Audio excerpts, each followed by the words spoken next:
Hey everybody, Zongans 134 here. I'm Average Joe Squad here, as always. Welcome to another episode of Remember the Hyphen, the show where we look at comic books, movies, and everything in between. And welcome to the first episode of Spideymas 2020, everybody.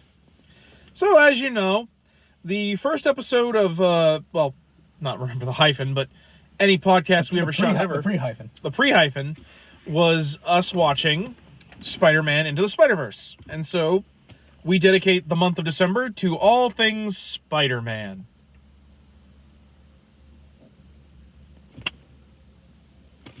Ow. I didn't mean to hit you, I'm sorry. Anyway. I'm trying to do the web thing. So at the time of recording this, Nick Spencer has been kind of doing something we hope is going to undo a certain storyline from Spider-Man. You better undo it or I'll fucking drop it, motherfucker. Yeah, of course, we're talking about the story One More Day, which undid the marriage of Spider-Man and Mary Jane. And so... Just because Joe Quesadilla is mad he can't get laid. More or less. And so we decided we would talk about why exactly we didn't like One More Day and more or less why Mary Jane's kind of the only character that makes sense for Spider-Man. So basically we're kind of doing a much like in the Mobat Movember we did, why Catwoman, which more or less is why Mary Jane. I just want to know, first off, why are you trying to piss the Gwen Stacy people off? That's all we're going to be getting now is dislikes. You know why. Well, we could... look, I have nothing against Gwen. For the record, I ship both. So, for the record, I like MJ more. Don't get mad at me just because Stan Lee preferred redheads over blondes. Well, since you brought that up, we might as well go into Gwen first. I guess, since she's the other woman that's most important in Peter's life. Obviously, Liz Allen is who he should be with. I can't even say that. I can't even say that with a straight face. To be fair, I don't really get the appeal of Liz. Like, the whole reason she even, flirted with Peter was because she wanted to make Flash jealous. It's because people obviously want the love triangle of him, Harry, and Liz. For no fucking reason other than that love triangle. Yeah, I guess so. I don't know. I can't stand love triangles. No. I mean, to be fair, there's not really much to say about Liz. It was why I found it so baffling that, with Homecoming, they decided to put Liz in there, and I'm like, okay. Just okay. Especially because you knew they weren't going to get together in that film. Yeah. Especially when they have an MJ in it, but... No, I don't really have much to say about Liz. I was kind of happy when her and Harry got together. I thought it worked really well, especially given Liz's, personality. Yeah, they're a good fit. Until, Harry went crazy, and then I think after One More Day, they established they got a divorce. It's been forever since I read anything post One More Day, really early shit, because...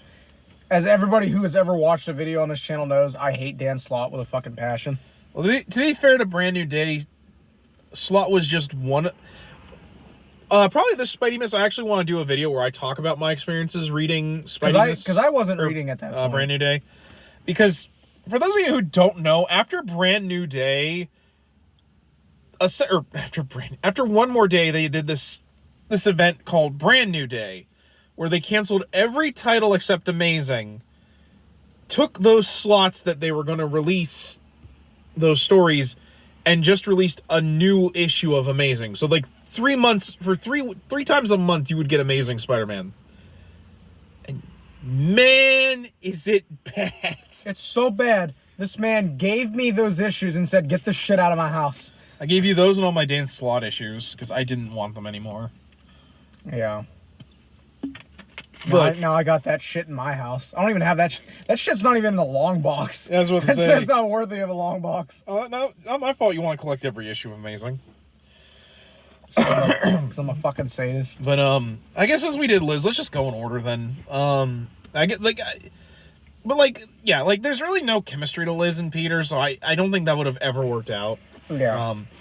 The next one would probably be his first girlfriend officially, and probably the first real serious girlfriend of his at all, which was Betty Brant. So basically, Betty was the 16-year-old secretary for J. Jonah Jameson. Because of the 60s. I mean, there's like a reason why. Like, her mother was originally the secretary, but like, she fell ill or something due to her brother owing the mob for his gambling debts. Or something. I forget exactly what it was. But basically... Unfortunately, I don't have those issues out in front of me. Because I have those. That's in my trade, I'm pretty sure. But basically, Betty and Peter, like, you know, hit it off. Like, both of them, like, annoyed Jameson to some extent. The original Spidey 60s cartoon had them dating because at the time that was the only woman Peter was dating at the time. They flirt in the Raimi films. Yeah, they flirt in the Raimi films off and on. Which actually, I give Raimi a lot of credit for, like, actually doing, just because, like, it was nice to... Which is weird, because I'm pretty sure this Betty is way too old for that Peter, because she should be, like, an actual secretary's age. Yeah. And Peter started working at the Bugle when he was, like, 18? Yeah. In that movie, but anyway. I'd love to shoot you sometime. So, unfortunately... There's a lot of reasons why Betty and Peter didn't work. The first of all was she was, I think, scared of Spider-Man, or at least for a long time. I don't think she got over that until much later. I think the 80s. There was that. The fact that she blames Spider-Man for the death of her brother due to his involvement with Dr. Octopus and... Oh, I'm trying to think of the gangster's name, because I actually used to know it. I think it's... Braxton Black or something like that. Some really mobbish sounding name, because like every mobster in comic books had a really mobstery name. Like I'm surprised that like they didn't get like something like Muggsy Malone or some shit. Muggsy Malone or Spaghetti Stereotype or something like that. You come to me on the day my thought is Dreadcon. Yeah. And you know I have respect. Yeah, and then probably the other big is the fact that she constantly cheats on other men. With like Peter, for instance, she cheated on her husband with. Which, yeah, that aged well. Yeah. Oh no, they just talked. I'm like, talked. The fact that like, then for a while she was dating Flash again. She also cheated on Ned with Flash, which, yeah, I don't really stuff that hasn't aged well. Yeah, especially because like I don't really believe Peter would sleep with a married woman. That seems kind of got a little more class than that. Yeah, but basically, like her and Flash got back together during the time Flash was Agent Venom, and then of course they broke up a couple times, and then Flash died. Because I think Flash has died like 3 or 4 times, lost his legs. He lost his legs in Vietnam. Well, actually, no. He didn't lose his legs in Vietnam. He lost his legs in Iraq. The original one, it was Vietnam, though. I know, but... Plus, I'm remembering Life Story did it as Vietnam. I know they've updated it to keep it current, I was about to say, sliding timescale, because when he came back in the comics, he had both his legs, and he actually was doing pretty well up until Civil War, where they decided that he was... This guy's too fucking happy. Yeah, basically he was an alcoholic. And then, because, fun fact, before One More Day, Flash was in one piece, literally cut to the next issue, all of a sudden Flash doesn't have legs. They literally had to write an issue. I'm about to say, so no explanation, basically. No, I think it wasn't until like a couple issues in where they did a side story in one of the Spider-Man books explaining what happened to Flash, which was, I think he's like they wrote themselves in a corner. Yeah. People called them on their shit, and they had to retcon it. Yeah, because like all of a sudden Flash didn't have legs, and you're like, the fuck? Which is super weird, because guess who his physical therapist was when he came back? His girlfriend from Vietnam, Shashan. Which I'm like, okay. Did he meet her in Iraq? Stuff that doesn't make sense. Yeah, it's mostly because she's mad at him because he cheated on her with Ben, and I'm like, Bruh. you can't just say he didn't go to Vietnam, and then introduce.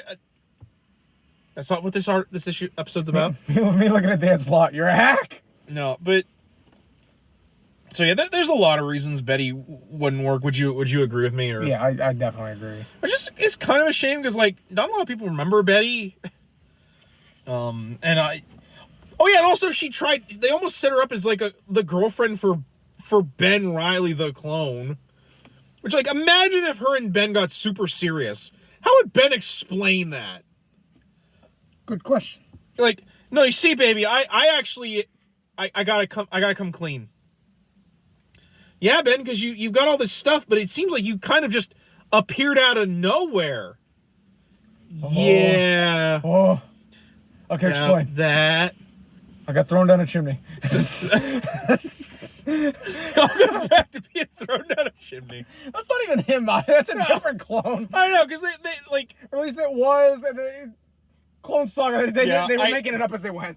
Especially because, like, with Clone Saga, it's so weird because, like, Peter didn't check for a fucking pulse. He just threw the clone into a chimney. Just yeets him into a fucking chimney. Yeet. Oh, I know what you're talking about now, because then later on they found a corpse covered in a Spider-Man costume, and they never went back to what that was. Yeah, so, like, I think anymore... Oh, yeah, to the point where Jonah bought the body.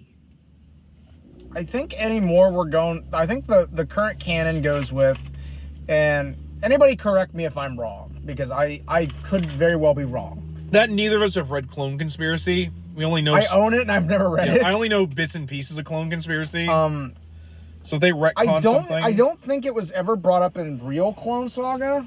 The mini rewrite of Clone Saga that DeFalco did. But I feel like anymore the widely accepted canon is Ben got thrown in there, woke the fuck up and left and just bailed after that. I think that's pretty much the common... Yeah, and I think a lot of people just accept that dead spider body was probably just... Norman planting shit that fuck with him. Yeah. Especially because that came out around the time, like, very close to the end of the Clone Saga. So I think it was in Ben Reilly the Lost Years, I think. Yeah. So, like, I think they just decided, you know what, we're just gonna ignore I'd have to go back and look at Ben Reilly Omnibus Volume 2. She was one of the many love interests that Ben got during his very brief time as the Scarlet Spider and Spider-Man. He was a player. More like they couldn't figure out who to fucking pair him with. The problem was with Ben, they didn't know what to do with him. You know, one of these days we might have to do a podcast episode where we talk about why Ben Reilly deserves better. Yeah. Especially because once again, Dan Slott fucked him up. Oh yeah, now Ben's the Jackal? I'm like, no. Could we not? Hey, can we not do that? Yeah.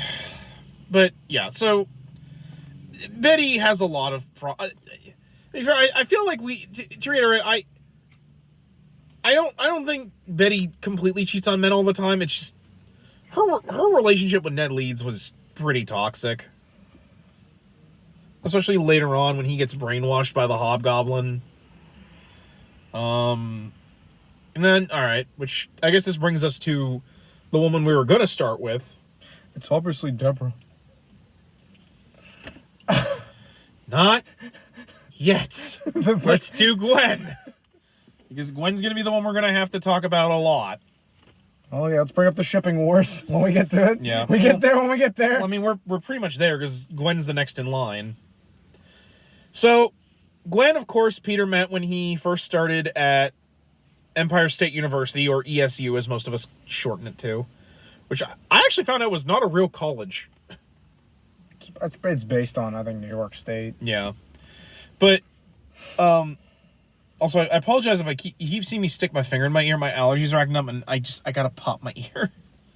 Or else the pressure just builds up, and I'm not gonna hear Colton. Hold your nose and swallow. Okay, thank you. So, so he met Gwen when he went to ESU. She was best friends with Harry Osborn, and pretty much from day one, she was like, He hot. He's smart. He pissed me off, though. Yeah. Well, yeah. That was like a thing I've noticed is that Gwen's personality, like, has more ups and downs than a fucking roller coaster really at does. Six Flags. Especially early on, which I put a lot on just... especially later, they kept changing her, like, trying to make her, like, more interesting, and it just... Well, it leads to very inconsistent writing. Yeah. The other problem is the fact that with Mary Jane in the mix, because basically her and Gwen were basically Betty and Veronica thing. One of them had to be vivacious and like a man eater. The other had to be the neighbor, the girl next door. The problem was when they couldn't figure out which one was which. Actually, the problem is when they created Gwen, both her and Mary Jane were both Veronicas. So like, like, despite the fact that Mary Jane was dating Harry at the time, kept sending mixed signals to Peter, despite the fact that he wanted to be with Gwen. Meanwhile, Gwen and Mary Jane are flirting all over the place. It's fucking... Which was the 60s, so I don't know why... Shit's a Peyton place. Which was the 60s, so I don't know why they just didn't decide, let's have a four-way. Because let's be honest, that's what really should have happened. I mean, to be honest, I ship that. I mean, a lot of people do. And so, like he said, eventually, Stan, who was still writing at the time, because I think Stan, he wrote the first 100 issues of Amazing. And then he went over to write the news strip. Yeah. Well, then he was also working on helping with other titles, because he was still doing a lot of creating at the time. Like when Amazing Spider-Man, or when Spider-Man was created, like that was kind of like the magnum opus. Well, the kind of the golden age for Marvel, because like, well, they did have some good stuff during like the war period in the 50s with hero comics. In my opinion, how Marvel did not start until the 60s. No, I would definitely agree. And I argue honestly, Marvel didn't start looking as it does now until Spider-Man, because I would say so. Fantastic Four really set the foundation pretty well. Especially because, like, how many characters got introduced via FF, including Spidey? Because, I mean, Spider-Man issue number 1 is him trying to join the Fantastic Four. Like you said, Fantastic Four, and there were other characters that were the foundation, but in my opinion, I don't think Marvel found their stride until the 60s, and particularly at the beginning with Spider-Man. Yeah. Because I think Spider-Man really set the kind of storytelling that Marvel is known for. Yeah. More so than like, it's like there were characters with pathos and stuff, but in my opinion, I don't think modern Marvel got its start until right about there. But yeah, so basically, Stan was just like, well, what if I made her, more like a daddy's girl, and she cries all the time, and in Mexico, she's going to have a thick ass like a dump truck. God, that's what we need to do for Spider-Man. So we'll just talk about Mexican Spider-Man. Remember, I have one. I have a Mexican Spider-Man. You want me to do my Stan Lee impersonation and be like... For those who don't know, real quick, just a side note, we won't dive too much into it because I think it'd be a good idea for a video. So in Mexico, Gwen was really, really popular. And so up to that point, the Spider-Man in Mexico was basically just reprints of Amazing. Yeah. They had followed the Amazing run pretty close. Basically up until Gwen's death. Yeah, but they got so worried that Gwen dying was going to kill off the reader base. They kept Gwen alive for, I think, like 20-something issues or something like that, past where she was dead in the normal one. And then I think it stopped when... I think the licensing for that company ran out, and Marvel was just like, okay, we're just gonna do it from here. Yeah, so basically there's an alternate timeline where Gwen lives. I think they get married in that. That's a dream he's having. Okay.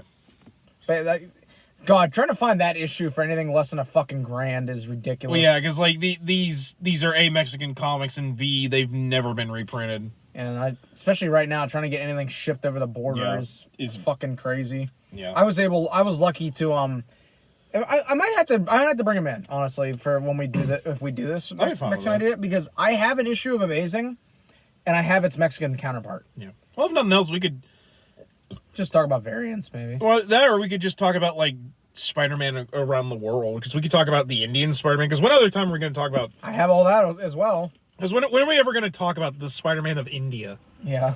We can even maybe on my channel, when I ever get my channel going. Because, like, there's a surprising amount of just oddities with Spider-Man. Spider-Man J. Spider-Man J. Yeah, the manga that is all kinds of just weird.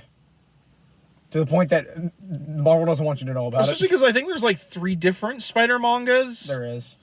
Like, I think a couple of them have never been translated. Well, not like that, but, like, the manga they made, like, the ninja one, and then the other ninja one where MJ's a lesbian. And then there's some where it follows the TV show, and as far as I know, those have never been translated. No. I think there's a fan effort going on right now to do that, but I don't know if it's still going right now. Which is hilarious, because, like... And I'm only fluent in English, so I can't translate or read anything like that. I kind of wish they just re-released it like how they released the Bat manga, which I own, but...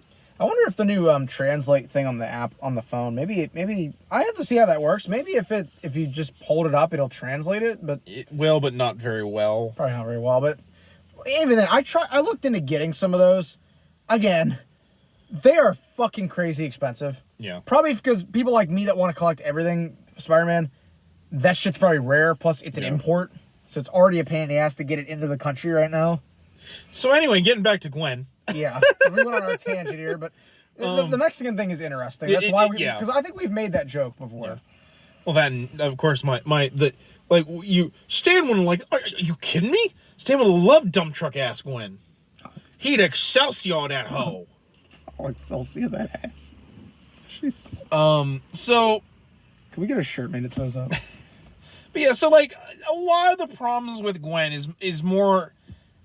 Basically, they had to decide how, like... Inconsistent writing and what role Gwen would play. Which eventually led to her death, because... Yeah. Like, basically, Stan was like, I don't know what else to do with her. Oh, and a friend of mine who used to write Gwen on Tumblr, like RP-wise, brought this up one point, where it's kind of like they didn't give her, like, any ambition. Like, no. Because, like... She didn't really have anything she wanted to do besides Peter. Like, I see what you did there. And so, like, cause like Gwen's a science major like Peter is, but like, she doesn't invent anything or really do anything, you know, and then they established that she's also taking care of an elderly father, much like Peter takes care of Aunt May. And not only that, she very much like, constantly talks about how much she doesn't like Peter when he's being a coward, like when he has to run away, when, you know, in reality he's changing into his Spider-Man costume to go fight evil. But like, there's that. The fact that like Peter constantly waffles on telling her on whether or not he's going to tell her he's Spider-Man, despite the fact he wants to marry her. In my opinion, the death knell for their relationship is basically when her father dies during one of Peter's battles with Dr. Octopus. And basically she like flat out states she hates him. She hates Spider-Man. And Peter literally decides he can never tell her he's Spider-Man. I'm like, yeah, that would have worked out real well. I'm like, where does Peter go in the middle of the night? And I wake up and he's not there. It's like, where the fuck did he go? Bro, how are you going to explain that? I'll think of it. I brought hamburgers. I'm like... Tell me it was if you tell me it was Thanos, if you tell me it was the Vulture, I'm gonna fucking beat you. I'll go sleep on the couch. But one of my favorite panels. But no, like that. In my opinion, that's the problem with their relationship is that Peter doesn't want to tell her anything, despite the fact that he is madly in love with her. Like, again, to the point where he wanted to marry her. And I'm like, bruh. Like, it's probably one of the reasons why I don't care for their relationship is because, like, especially, I think around the time the Ancient Tablet saga was where Gwen was really hung up on Peter being a coward. Like, for one, I think Peter is like, I'm not going to Vietnam. And she gets real hung up on that. And I'm like, honey, it's Nam. Ain't nobody want to go there. Ain't no, like, cause like, I remember cause like Flash, when he goes away, they had this big party for him. And like, they're all like, mad at like Peter because like Peter isn't enlisting. I'm like, Harry ain't enlisting. Yeah, like, guys, seriously? Like that, like Peter's a science major, and like especially because I think if you were in college, you kind of could get out of being drafted. If you were enrolled in college, you were exempt. Yeah, like from the draft.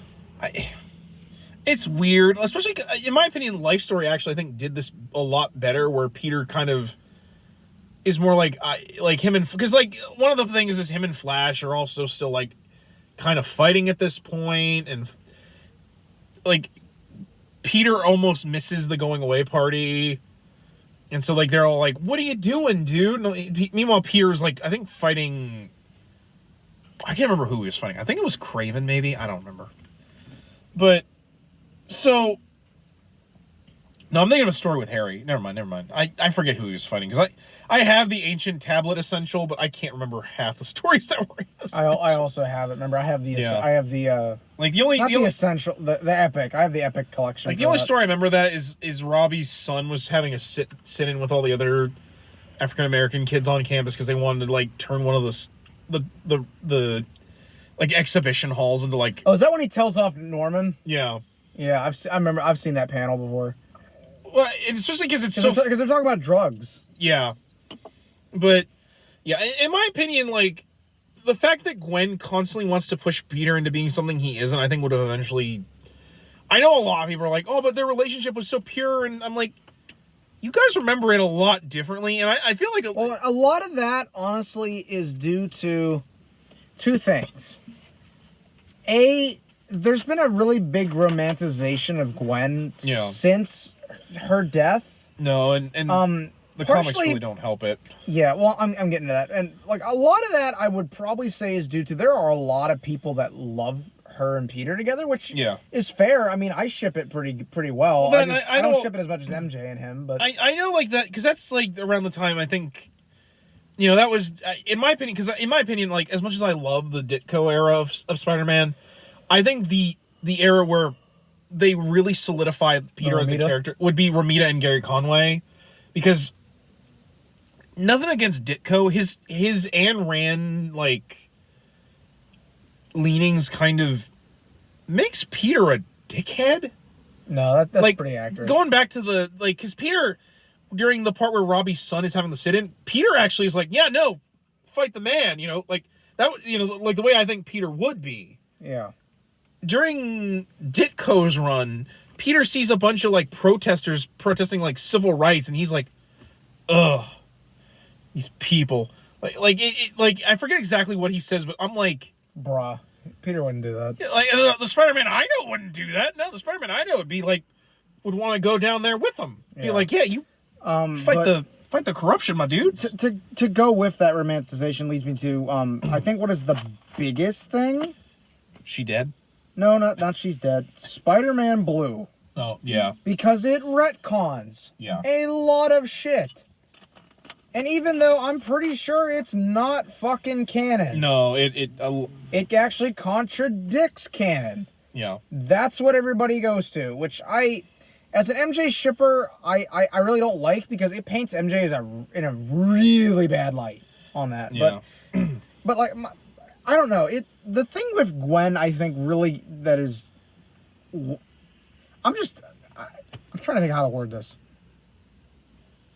The ship wars are fucking ridiculous with these two. No, it really is. It's like you have the people that, well, and to go along with it, Spider-Man Blue paints MJ in a bad light. Sins Past does jack shit for Gwen. It actually makes Gwen look fucking worse, I argue. Yeah. Than Spider-Man Blue paints MJ as. No, I will agree with you. Especially, nothing against Spider-Man Blue. Actually, him and I think said it's actually a very well-written story. I would like to review it at one point. We probably will at some point. It blends and mixes canon and changes stuff. For instance, a lot of people like to argue that this means that like Peter's, talking about a fictional character's virginity being taken, but like, because in that it ends with the idea that like I think Peter and Gwen were gonna have sex, which I argue,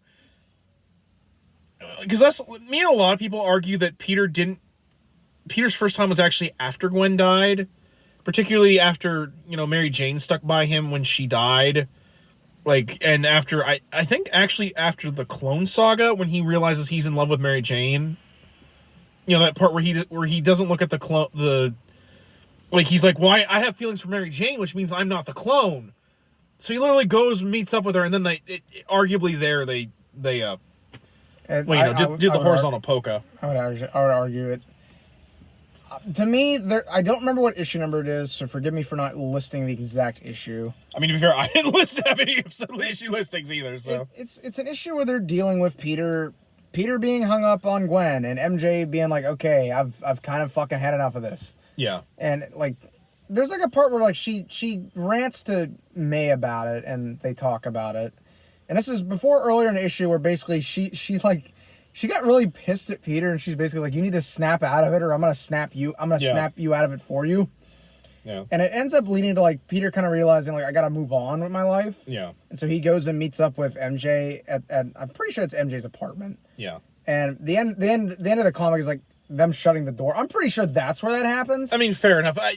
You and I are both agreeing it's not as late as the Clone Saga, though. That's okay. way too maybe late. To be fair, I might past them even being married. I actually might be. No, I'm talking about the first Clone Saga. Oh, you're just talking about the Jackal shit. Yeah, okay. I'm talking about You should have just said Jackal, because I think Clone Saga and I think early 90s. That's my bad. I meant the original Clone Saga from the 70s. It's fair, because the Clone Saga Omnibus collects that shit, so it's hard to tell anymore what is what. Yeah, that's my bad. I forget. It took me a minute. That's why I was sitting here like, what are you talking about? I forget that there's 3 Clone Sagas. Yeah, that's on me. But no. So like the historical revision. We're not talking about Secret Wars. Which one? There's like 7. Yeah. So I think the historical revisionism really plays a big part into the ship wars with these two.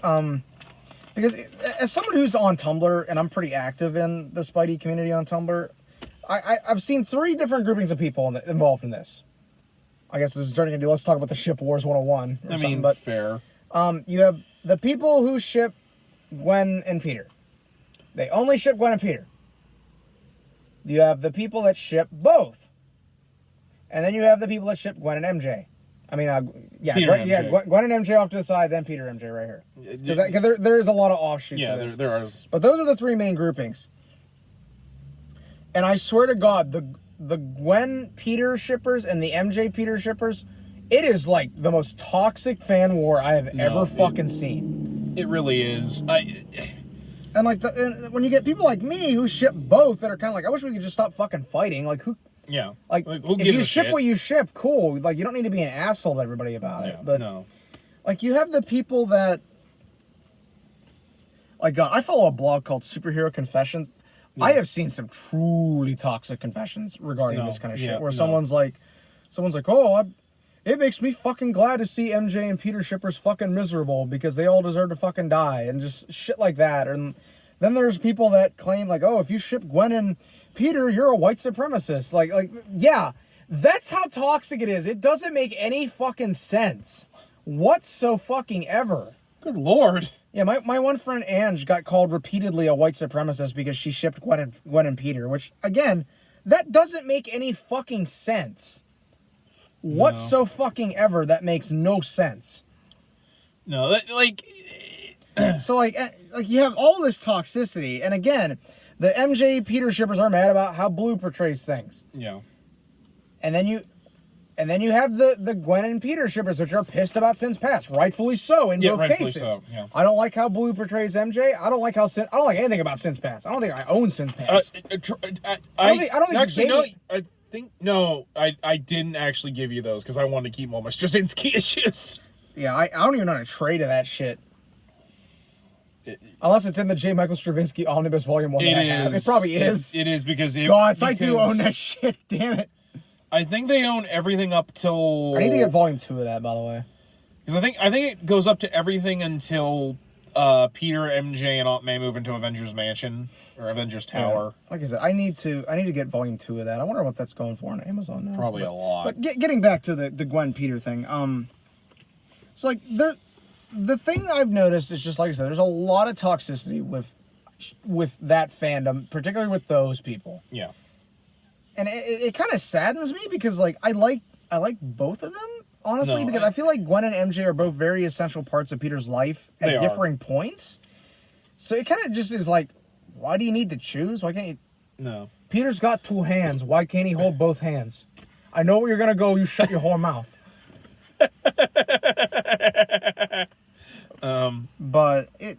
That's an old running in joke between the two of us. It just kind of got to the point where they were trying really hard to push Gwen at one point, which was like they had MJ like change her hair, which nobody remembers for good fucking reason. Yeah, especially because like I don't even think Life Story had that shit. Well, especially because like in the comics, there were a couple times where, despite the fact that nowadays Gwen and MJ were best friends, there were a few times where Gwen and MJ just flat out did not like each other. Yeah, like. Because they both wanted to be with Peter. Just again, despite the fact that Mary Jane was dating Harry. Like it got really brutal with the two of them. I think one of the rougher ones being I think Peter was sick with the flu.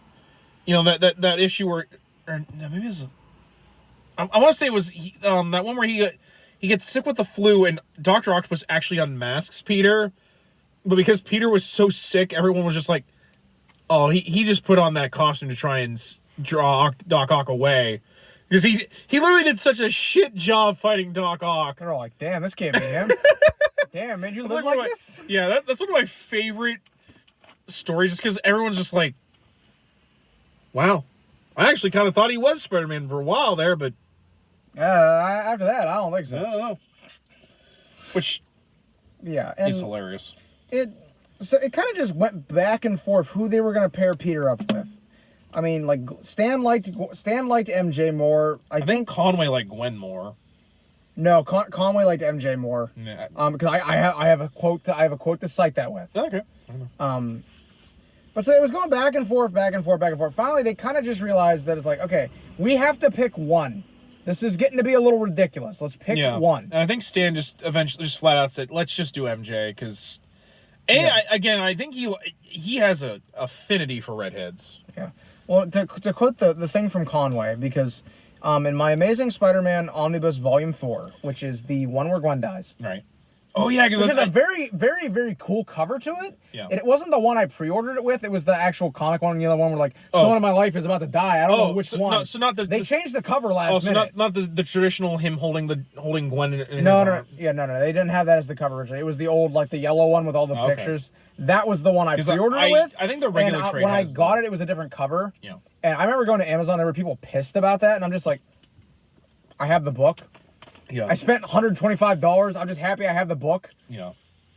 I just wished my binding had been a little bit better. I remember showing you that. I was like, but I wasn't really too concerned. I'm like, no, I have the book. Who cares? But anyway, the quote from Conway, because he wrote a foreword to this volume, and so I read it because I still haven't got up to that volume yet, just because I'm missing volumes 2 and 3, and those are fucking way too expensive. Yeah. I'm talking like $500 because they're out of print. Yeah. So I'm having to get the Epic collections to fill in. Yeah, that's fair. But he talks about writing at that point. He's basically like, oh, like, you know, Gwen Stacy was this beautiful blonde woman and she was smart and Peter was in love with her. But I thought she was boring, so I killed her. He literally is that blunt with it. And he's like, I get blamed for it and I've accepted it. I basically went to Stan and I said, I want to kill Gwen. He signed off on it, said it was okay, so I went ahead and did it. I still get shit about it. Which is weird, because at one point Conway said it. Not. I'm saying I'm contradicting him. Just no, I don't think there's a straight answer on this. Because what I was about to say was, because I know it. I think basically a comic convention after they had done it, fans were. Because people forget that was not a popular thing. No. People actually went up to Stan, outraged at him. So Stan, he threw all the blame on Conway. Yeah, He's like, this happened when this happened when I was gone. This wasn't me. Because Conway is then like, you signed off on it though. Yeah. This is very much like the death of Jean Grey, which he also signed off on. Yeah, I think anymore, I'm pretty sure Conway just says, I think he kind of just owns it anymore. He's like, I did it. I killed her. To be fair, like, again, as much as this makes me sound like an asshole, I kind of agree with Conway because she had gotten boring at the time. Like, that was literally his reasoning, was he wanted to pair him up with MJ because he thought MJ was a better love interest. The problem was he was dating Gwen at that point. Yeah. And he's like, okay, cool. I got a way to get around this and to kill a love triangle. I'll just flat out, I'll have the Goblin Killer. Yeah. So before we get into MJ, I kind of want to talk about like any of his other love interests before we really talk about MJ. Black Cat. Yeah, so let's talk about Black Cat, which is okay. So at one you don't want to talk about Deborah Whitman? Well, actually, Deborah came after Felicia. So basically, Peter and MJ dated on and off again after Gwen's death, up until I want to say Roger Stern. No, not Roger. The guy that, actually no, it was Marv Wolfman. Yeah, it was Wolfman because I think they just recently collected his. Well, his run. To be fair, Wolfman's run is really amazing because, like, no pun intended. No pun intended. Actually, yeah, you're right. Actually, no pun intended. There you go. It was really spectacular, sensational, adjectiveless. Oh my god, just fucking get to the point. Okay, damn you. But like Wolfman's run was really interesting because like things just happened. Like I think he was the one who wrote that Peter didn't graduate college right away because he missed one gym class. Yeah, that one essential gym class. He actually broke MJ and Peter up because Peter, I think this was around the second time, or no, this is around the first time he asked MJ to marry him. To which she's like, no. Well, yeah, because like they were, and to be fair, I actually agree with Peter. He was moving way too fast there. Well, I think he's like later on. Yeah, no, he's like, thank God MJ said no. I don't know what I was thinking. Well, Gwen was dead, and he was soul searching. Gwen was dead. He was lonely. MJ was like, "You want some fuck?" And so, but like you get what I mean. Like, it seemed like things were progressing, or just stuff was happening. It felt like that period when like the beginning of Ramita and Stan's run, where Peter graduates high school, he goes to college. Like, it didn't feel like the title was stagnating. Well, basically, he broke MJ and Peter up, and I think there was like, up until Roger Stern, there was like, I think almost a decade where MJ didn't show up in the title. Like, she was out of Peter's life. I'm pretty sure that was the issue where she comes back, is that he's like got some other chick like wanting to make out of it. He's like, hold on, there's somebody at the door. Yeah. Bam, there's MJ like, what's up? I'm back. I think I don't know. I want to say officially they didn't really talk to each other again until Harry and Liz. I think she was in Florida with Aunt Hannah. Yeah, well, because I want to say like the next time, like it was either that or the next time they meet was actually when Liz and Harry announced they're engaged, which and I think MJ was her maid of honor. I think so. I want to say she was Liz, because Liz doesn't have friends. It's, not to be rude to Liz, but they don't know how to write people having friends like that, especially when they're not a main character. Well, then Liz had like for like a long time was taking care of her stepbrother, the Molten Man, and she was also in nursing school. So I can kind of understand why she didn't have a lot of adult friends. Probably didn't have time. Yeah, she didn't have time. Which again, fun fact, she is related to the Molten Man. They are, I want to say either step siblings or half siblings. But she actually took care of him when after he like was having like a meltdown where literally his body was falling apart. No, this is actually after the Molten Man had died. Again, I know way too much Spider-Man. You said it like it's a bad thing. I mean, no, but basically, so getting back, MJ left the title, and Peter was moping. So the writers introduced a new villain for Peter. And a female villain, because Peter doesn't have a lot of female villains. Or at least any that have lasting power. And into his life, probably one of the most important characters in his, like, especially female characters aside from like MJ and Gwen. One, Felicia Hardy, alias the Black Cat.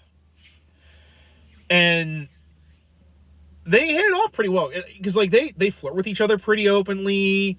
We later find out that Felicia like has a thing for him. Like she has like all these pictures of him in her apartment, which is little creepy, a little creepy. Kill Bill sirens. Yeah. But basically, to be honest, I actually really liked Felicia and Peter's dynamic because, like, it was interesting to have a woman be interested in Spider-Man instead of Peter. Yeah. And kind of the flip-flop of the normal at that point. Yeah. The problem is when they start getting serious after Felicia stops being like... Put your mask back on. So basically, she's with him, and so Peter, you know, like, I'm actually getting kind of serious with you. You know, she goes from being like a cat burglar to like an anti-hero, which it works out for Peter. Better than how they do Venom. Yeah. And so, like, Peter, you know, wants to, like, be with her. So he, in probably one of the worst issues of Amazing, this is when I think, basically, it was this gag period. Like, they were doing, like, an April Fool's Day thing where, like, they would do, like, silly stuff during the month of April. And basically, they switched artists. And so Peter takes Felicia around, swinging around, and shows her important places in his life because he wants to end this little date with, you know, the reveal. And the first and last page is done with the actual artist of the title at the time, which I don't know who the artist was, so don't. Well, they switched it, I think, with, like, the guy who was doing, like, one of the gag comics at the time, so it's all cartoony and wacky, despite the fact that this is actually, like, supposed to be, like, a serious, important issue for the character, which at the end, of course, reveals that, you know, he takes his mask off and is like, I'm Peter Parker. Which she doesn't take it well. No, because they basically write Felicia at this period like she's, I don't want to say crazy, but more or less that's pretty much how it's kind of unhinged. Like, she can only be with Peter if he's Spider-Man. Which later they fix more in that she doesn't understand why Peter's just not Spider-Man all the time. And, like, she just can't be with him because Peter wants to have a normal life. Which, in my opinion, I like more than I can't be with you unless you wear the superhero equivalent of a paper bag on your head. Which, they run into the ground during One More Day, or Brand New Day, because, like, admittedly, when Brand New Day was coming out, I actually liked the fact that they hooked back up, because I'm like, well, you know, it's better than them giving him, like, a shitty love interest. Carly Cooper. Yeah. I knew exactly where you're going with that. We're not going to talk about her because I don't give a shit.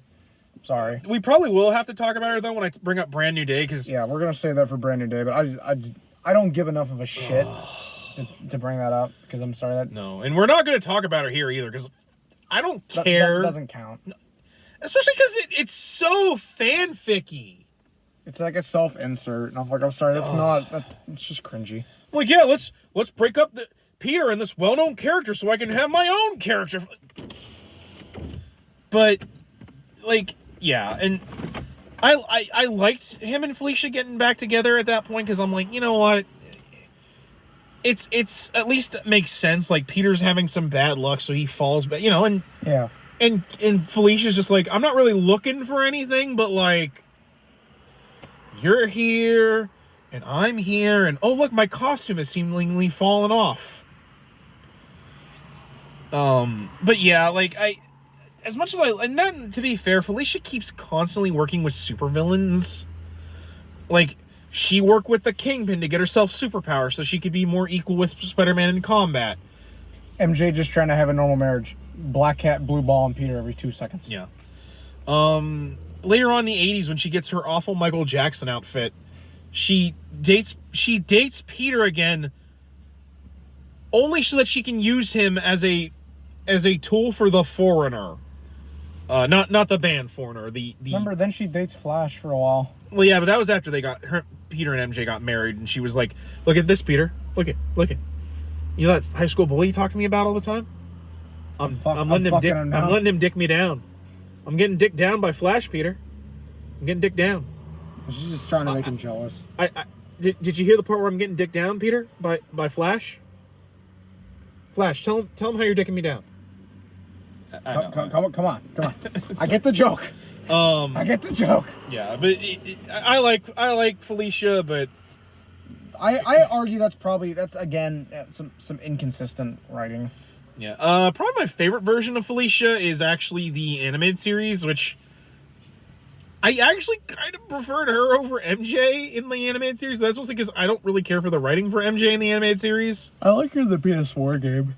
No, she's great in the PS4 game, but like that and Felicia, and that's voiced by. It's better than Web of Shadows. Well, anything's better than Web of Shadows.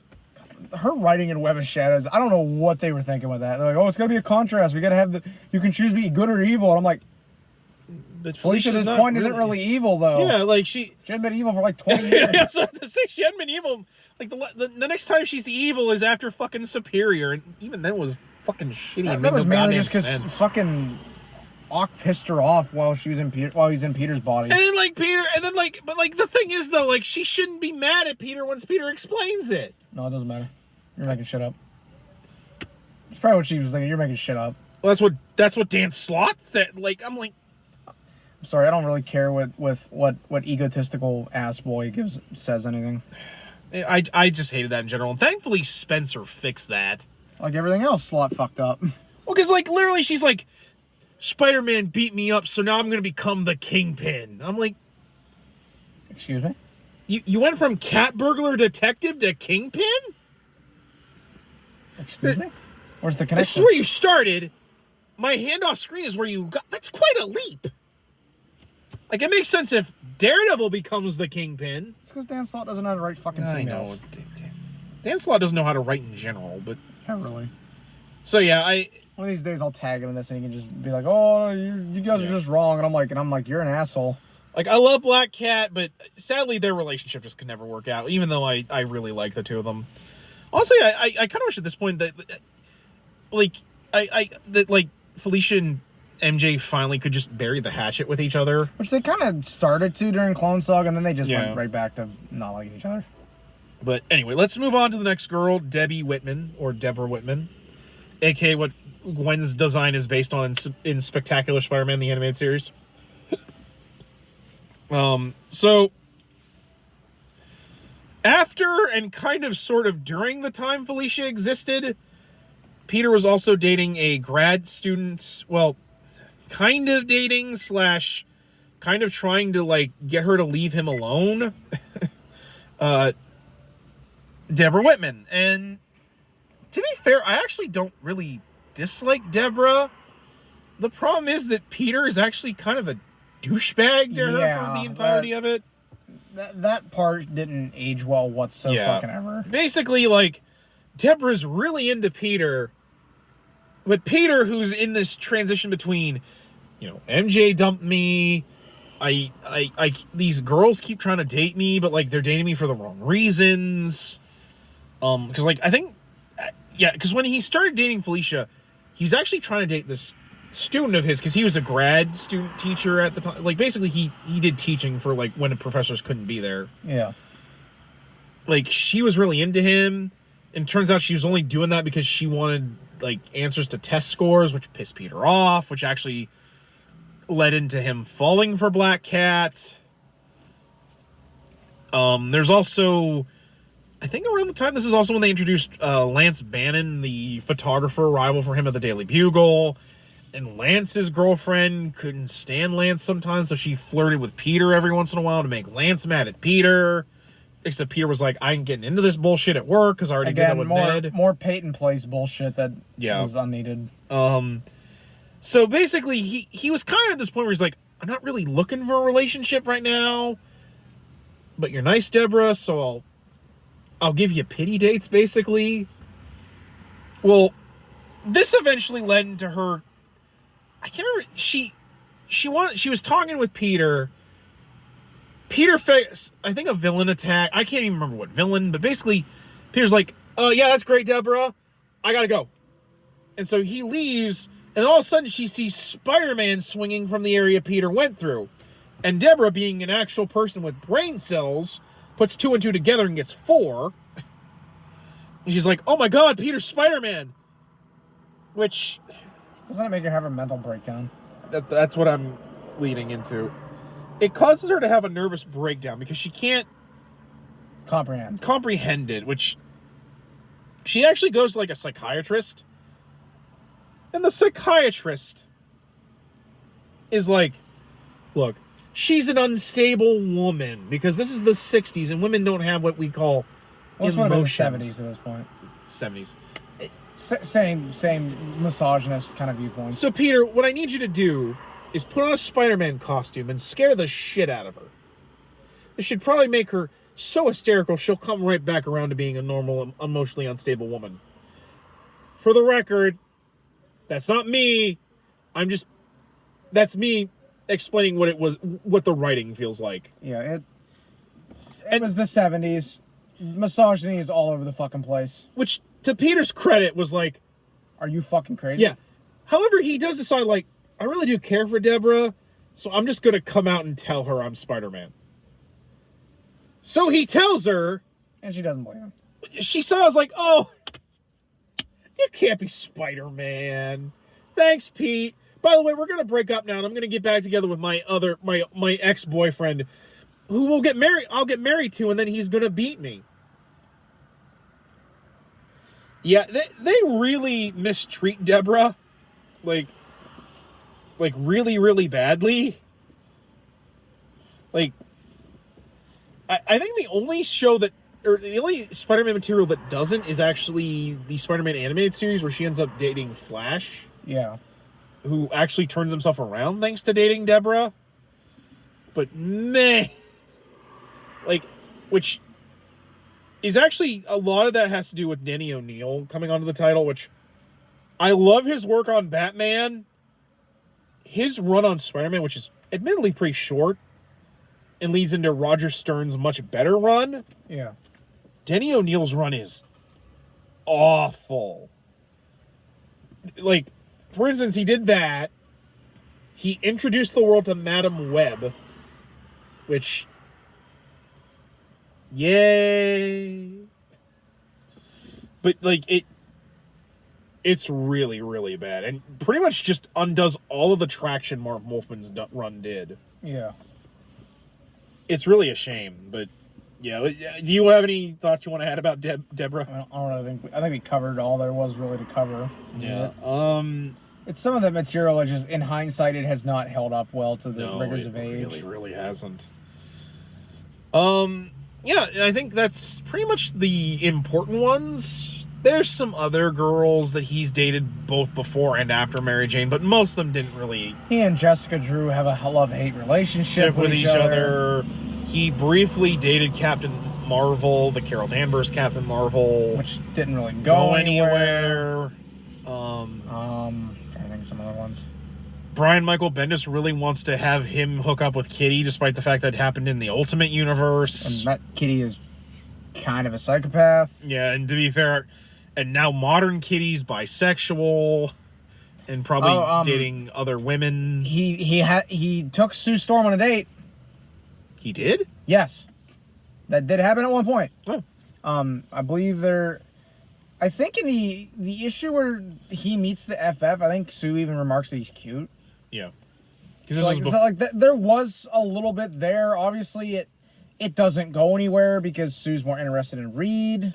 Which is kind of a shame because I feel like Sue would actually be a pretty decent pairing for Peter. Just because, like, he's, I argue, pretty close to being as smart as Reed. If not, if he actually applied himself, I actually argue smarter than Reed.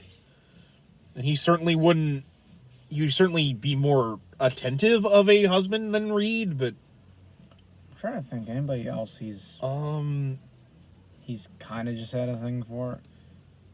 Doesn't he kind of have a weird thing with Silver Sable at one point that I don't even know if it's canon anymore?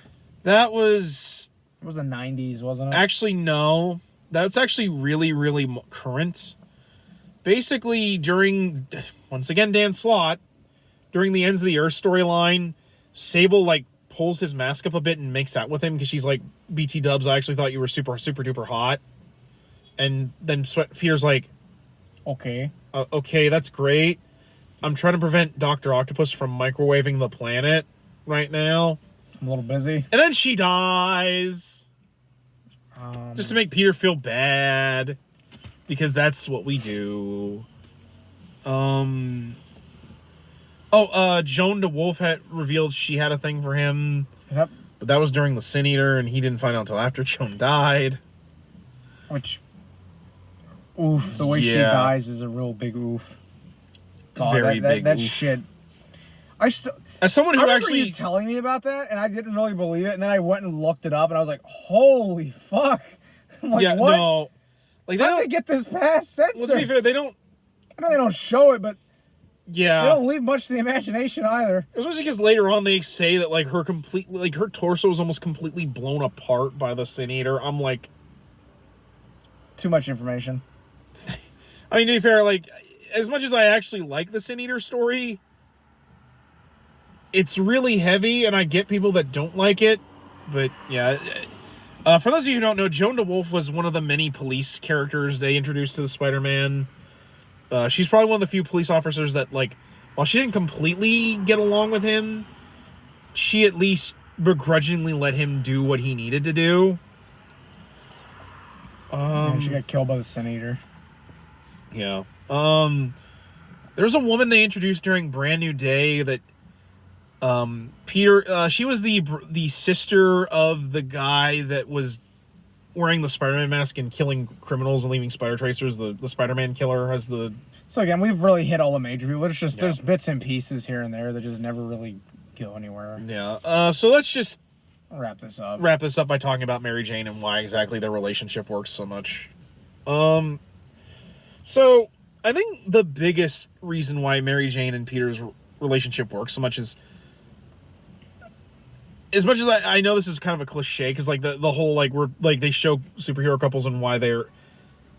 I honestly believe that she loves Peter because he's proven time and time again that he will save her.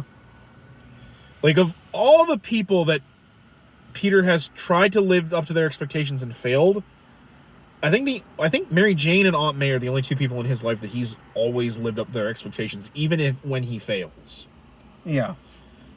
Because, like, not only that, as we stated, MJ was there for Peter after Gwen died.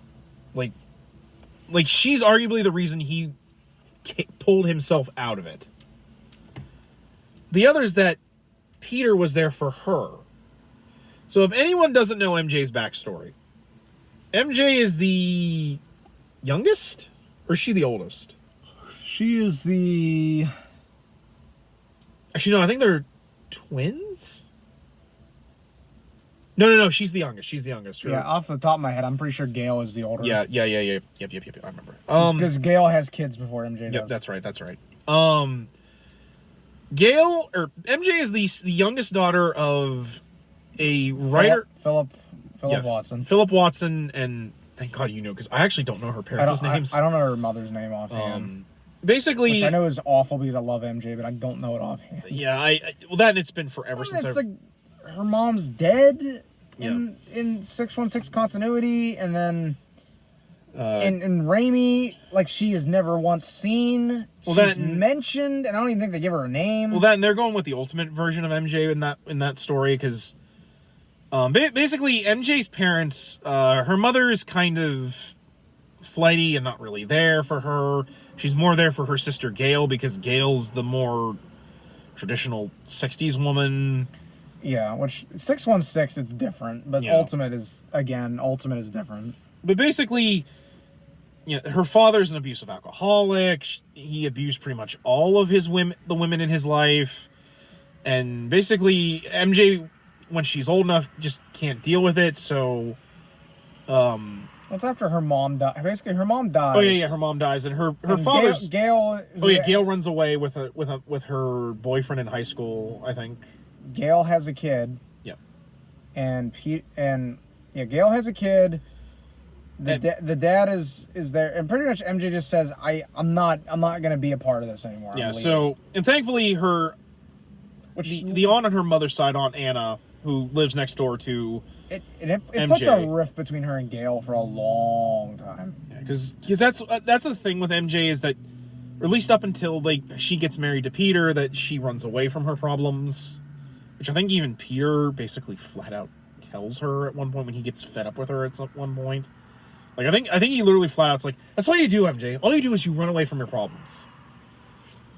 Which pisses MJ off. But, I mean, Peter's kind of right, though. Yeah. And so basically she goes to live with her Aunt Anna, which Aunt Anna, who's best friends with Aunt May, is like, let's hook them up. Because that's what old spinsters do when they have nothing better to do, is to hook their children up. But basically, this all boiled into a point where, thanks to Peter, she's like, I gotta confront my dad. And I gotta patch things with my sister. Which doesn't go well. Yeah. To the point where basically, I think MJ comes back in tears, and Peter's like, I'm going with you. We're gonna go back to Pittsburgh. Which I think is like one of the few times Peter actually leaves New York. And he's like, I'll go with you and I'll help you confront your dad and your mom, your sister. So he goes with her. And because I think this is after she turned him down to marry him like 2 more times. Just one more. Maybe just one more. I couldn't remember if it was 3 or 2. But basically, thanks to Peter, she has the courage and strength to actually confront her dad, tell him off, and basically cut all ties with him, and confront her sister and be like, I'm sorry, I run away from stuff all the time. But like, to be, basically MJ's like, I was young, I was a little kid, but I won't run away from my problems anymore. Which causes her and her sister to reconcile. And so, Peter and Gwen, I'm getting names messed up now. We're dealing with so many names in this video. Yeah. Peter and MJ in the airport, because I guess they flew to New York, or from New York to Pittsburgh. Which I'm like, why don't you just take the bus? Would you want to ride a bus that far? I mean, it's only in the 70s. Okay, fair. I mean, from Pittsburgh to New York's not that far. It's only like 8 hours. Again, in the 70s, on a 70s bus, no fucking thanks. Yeah, true. But basically, there's just chilling in the airport, tired, worn out, because it couldn't be a comic book where it's just Peter and MJ confront. Well, we forgot the most important thing, but real quick, it just occurred to me because I know what we're getting into. The second time, oh yeah, Peter proposes to MJ. She basically brings up the fact that she's like, I can't marry you knowing that you're Spider-Man. Yeah. So she brings up, she's like, I've known for a while. Yeah, and to be fair, she actually... Which is another thing that is retconned again and again and again. When did she find out? Actually, I don't think they really retcon it that much. Untold Tales of Spider-Man, MJ's known from the beginning because she's seen him sneaking out of the house. Well, so they can't settle on when the fuck that actually happens. Well, because to be fair, when she does reveal, she doesn't state when explicitly she saw him, but the most conclusive thing is that basically one night, she was just looking out her window and saw him sneaking back in as Spider-Man. You're right though. Untold Tales does say basically during the night of after Peter confronts the burglar, when he's sneaking back into the house is when she found out. I even think that's been retconned. That probably has been retconned. Untold Tales is kind of one of those things where it's like it's questionable in terms of continuity. Because they're technically continuity with this is a mess. Well, then in Untold they most of the time take place in between issues, which is why I don't really. I want to say Web Spinners has something else. Okay. I forget about Web Spinners every once in a while. I'd have to go home and look. I think maybe that mentions it. Web Spinners was a really weird comic book, just in case, for those of you who are wondering what we're talking about. It was kind of like an anthology. Yeah, it was like an anthology where sometimes it would tell stuff that happened in the past, but other times it would be like stories that were happening. I'd never even heard of it until it popped up on Amazon one day, and I was like, I'm like, wow, I've never heard of this. Let me hit that buy button. Add that to the cart. I want to say Web Spinners actually was where they tied up the story Mad Dog's Ward. Or not Mad Dog's Ward. The story where basically Peter was trying to beat the shit out of Chameleon for helping Harry with the robot parent shit.